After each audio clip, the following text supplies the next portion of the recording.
Así fue como AMLO frenó el saqueo de México. Nosotros privatizamos los bancos, la compañía telefónica, las líneas aéreas, la siderurgia, las minas. Estamos ahora procediendo a privatizar los puertos, los aeropuertos. Hoy publiqué un decreto mediante el cual se extingue Luz y Fuerza del Centro.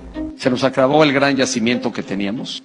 La gallina de los huevos de oro se nos fue secando, se nos fue acabando. Y de ahí financiamos muchas cosas. Se nos acabó. México tiene 200 años de estar mal. Y ahora tienen un lujo de presidente. Pero él no va a poder arreglar todas las cosas en 6 meses. Así que apóyenlo. México tiene el primer presidente honesto en muchos años. Nosotros no recibimos órdenes de nadie. Aquí manda el pueblo de México. El pueblo se cansa de tanta tranza. Mientras los aspirantes de cada bancada se alistan para dar inicio a sus campañas electorales, millones de mexicanos se preguntan cuál es el candidato digno para relevar al poderosísimo AMLO. Sin embargo, entre más los examinan, más concluyen que ninguno está a la altura de este mandatario, quien no se cansó de luchar para desterrar a todo un régimen que durante siglos no hizo más que regalar los bienes a los extranjeros y enriquecerse a costillas del pueblo bueno y sabio. Cometió un acto de traición a México. A lo largo de su trayectoria, el político tabasqueño ha dicho infinidad de veces que el principal enemigo del pueblo es el neoliberalismo, modelo inaugurado por Miguel de la Madrid, a partir del cual los siguientes presidentes desmantelaron totalmente al país. Su sucesor, Salinas de Gortari, se tomó muy en serio la propuesta de arruinar los avances industriales generados con el erario, y en palabras de muchos, no privatizó a su madre porque no la tuvo cerca. Nosotros privatizamos los bancos, la compañía telefónica, las líneas aéreas, la siderurgia, las minas. Estamos ahora procediendo a privatizar los puertos, los aeropuertos. La banca, los fertilizantes, la televisión, la minería, la siderurgia, los ingenios azucareros y hasta la telefonía fueron los sectores que el Orejón ofertó a particulares con la excusa de modernizar al país y librarlo de deudas innecesarias. Evidentemente, los inversionistas más colmilludos se fueron tras ellos. Uno de estos fue Carlos Slim, quien tras comprar Teléfonos de México ingresó a la lista de los hombres más ricos del globo. No obstante, AMLO comenzó a trabajar para reactivar la economía que estos rufianes dejaron por los suelos, y en lo que va de su mandato no solo inauguró el Banco del Bienestar, sino que consiguió un incremento del 14% de las reservas del Banco de México y un crecimiento del índice de la Bolsa de Valores del 24%, luego de vender Telmex, Imevisión, Bancomer, Banamex y dejar en ruinas la economía. El apodado Chupacabras dio paso a Zedillo, el cual se dice que solo fue un monigote que seguía sus órdenes para que pudiera seguir barriendo con el país. Fue así que negociaron Ferrocarriles Nacionales de México, Nacional Financiera y Aeropuertos y Servicios Auxiliares. Por su parte, el Tlatoani Azteca echó a andar 2,000 kilómetros de vías férreas para trenes de pasajeros, entre los que destacan el tren suburbano de Guadalajara y el megaproyecto del Tren Maya, que traerán consigo una fuerte derrama económica.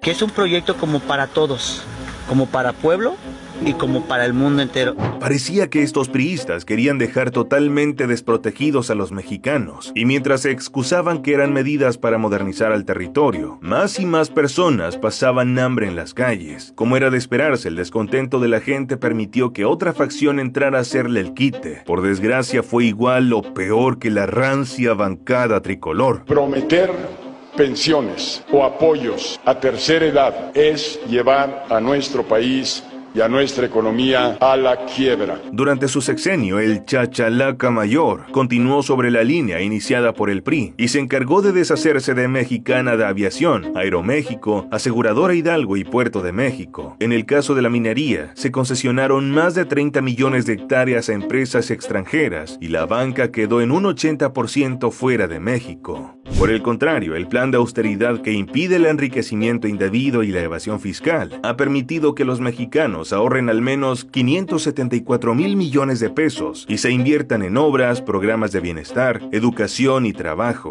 La subcontratación laboral, outsourcing ilegal será penada.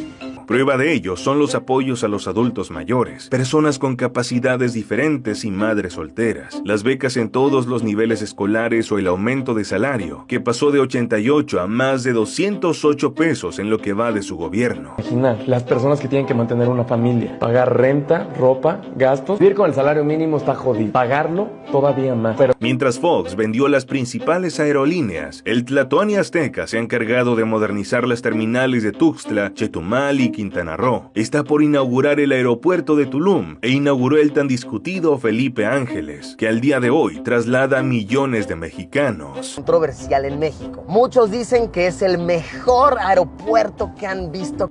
En medio de unas elecciones hechizas, Felipe Calderón llegó a la silla. En su administración no solo se vivió uno de los periodos más crueles de todos, sino también uno de los que más le siguen costando al pueblo. Si bien la mayor parte de la industria ya estaba privatizada, Calderón no se quiso quedar atrás y se fue como sopilote sobre uno de los sectores más importantes de la nación, el petrolero. Para no levantar revuelos, fingió que este recurso estaba por acabarse, por lo que era necesario abrirle paso a máquinas extranjeras para su extracción. Un día tomamos la decisión en gabinete, checklist completito, lo vamos a hacer. ¿Cuándo? ¿Estás nervioso? Ese día, todo el mundo viendo el fútbol, ¿no? Y entonces Cuauhtémoc Blanco mete el segundo gol de México contra El Salvador, el país se cae. No conforme con esta medida, que dejó en ruinas al sector energético, en medio de una nube de humo, declaró en quiebra Luz y Fuerza del Centro y ofreció a la Secretaría de Energía como empleada de la compañía americana Iberdrola. Hoy publiqué un decreto mediante el cual se extingue Luz y Fuerza del Centro.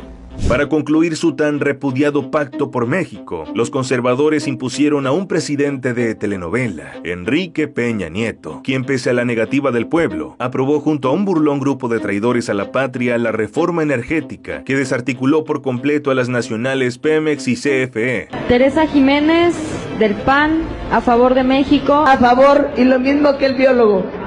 Tras darle libre acceso y por la puerta grande, en solo 4 años, los extranjeros se apoderaron de 200 millones de kilómetros cuadrados en 31 concesiones de sus empresas. Antes de esta terrible medida, la venta del petróleo representaba el 40% del presupuesto nacional, por lo que esta enorme deuda se tuvo que pagar con el incremento a los impuestos del pueblo azteca. Que desapareciera la empresa pública, en este caso la Comisión Federal de Electricidad, para que todo el mercado de la industria eléctrica quedara en manos de particulares. Sin embargo, el cabecita de algodón propuso la reforma eléctrica, cuyo objetivo era favorecer las plantas estatales para mantener la soberanía del país e impedir que particulares y foráneos siguieran acaparando lo nuestro. Como era de esperarse, los privilegiados se le fueron a la yugular y su iniciativa no fue aprobada en el Senado. No vamos a aprobar una reforma que atente contra las empresas. ¿Qué hay que hacer? Es sacarlo hoy y venderlo ahorita, que vale mucho dinero. Que nos vengan a decir estos estúpidos que el petróleo no es negocio, que se lo vayan a decir a Joe Biden para que cierre alguna de sus 130 refinerías. Aún con esto, el incansable abuelito AMLO dobló esfuerzos y logró adquirir acciones de la refinería de Deer Park, en Texas, la cual produce 210,000 barriles diarios de combustibles. Construyó la refinería Olmeca en Tabasco, la cual tiene la capacidad de procesar 340,000 barriles diarios de petróleo crudo, así como gasolinas y diésel. Tiene en construcción una planta en Tula y otra en Salina Cruz, que producirán 145,000 barriles de gasolinas diarios, y ha rehabilitado 6 refinerías que elevaron a casi 2 millones de barriles la producción diaria, con lo que se pudo amortiguar el inclemente peso de la inflación. No es posible que un país petrolero como México estuviera importando productos derivados del petróleo. Hoy la 4T ya le dio la vuelta. Nosotros no vamos a aumentar los precios de las gasolinas, del diésel, ni el precio de la luz.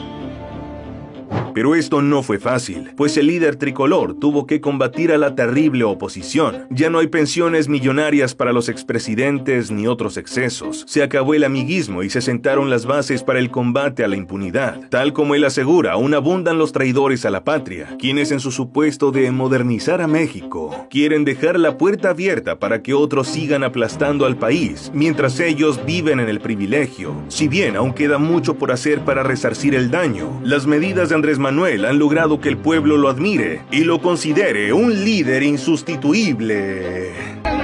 viejo!